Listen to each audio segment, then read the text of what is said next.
बांग्लादेश की पूर्व प्रधानमंत्री शेख हसीना करीब 2 साल बाद पहली बार सार्वजनिक रूप से नजर आई हैं। नमस्कार, मैं हूं आपके साथ रागनी वर्मन और आप देखना शुरू कर चुके हैं राष्ट्रीय जगत विजन न्यूज।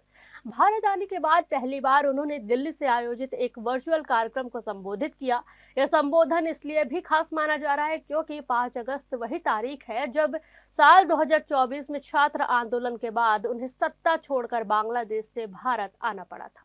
शेख हसीना के इस वर्चुअल संबोधन से पहले बांग्लादेश ने भारत से कार्यक्रम को रोकने की मांग की थी। हालांकि भारत ने स्पष्ट किया कि यह एक निजी मीडिया कंपनी द्वारा आयोजित कार्यक्रम है और इसमें सरकार की कोई भूमिका नहीं है।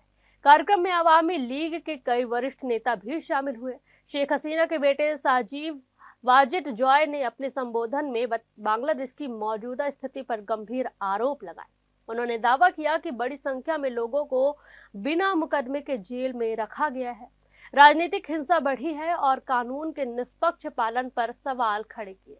वहीं बांग्लादेश के पूर्व शिक्षा मंत्री मोहिबुल हसन चौधरी ने कहा कि पिछले 2 सालों में देश सामाजिक और राजनीतिक रूप से बंट गया है। उन्होंने महिलाओं, अल्पसंख्यकों और पत्रकारों के खिलाफ बढ़ती हिंसा पर भी चिंता जताई। कार्यक्रम में मौजूद लेखक और राजनीतिक विश्लेषक अबू ओवेदा आरिन ने दावा किया कि शेख हसीना जनादेश नहीं बल्कि राजनीतिक परिस्थितियों के कारण देश छोड़ने को मजबूर हुई थी। उन्होंने यह भी कहा कि हसीना की इच्छा बांग्लादेश में सामान्य राजनीतिक माहौल की बहाली की है। अपने संबोधन में शेख हसीना ने भी अपनी बात देश और पार्टी कार्यकर्ताओं के सामने रखी।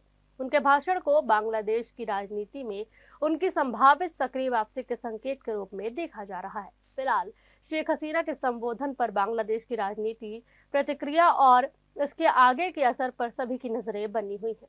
इस खबर में बस इतना ही। देश प्रदेश की खबरों से अपडेटेड रहने के लिए हमारे चैनल को सब्सक्राइब करें और नई खबरों के नोटिफिकेशन के लिए बेल आइकॉन जरूर दबाएं। नमस्कार।